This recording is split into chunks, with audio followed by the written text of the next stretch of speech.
today I want to show you what is the peripheral regional anesthesia.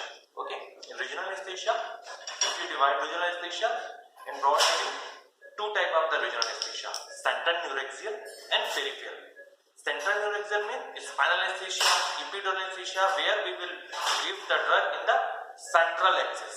Central axis in the in the central canal. Okay, like spinal anesthesia and epidural.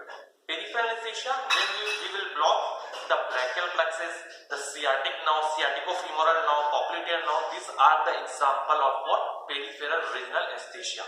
Okay, this is the patient came with the fracture clavicle plating. It is posted in the OT for the plating in the clavicle.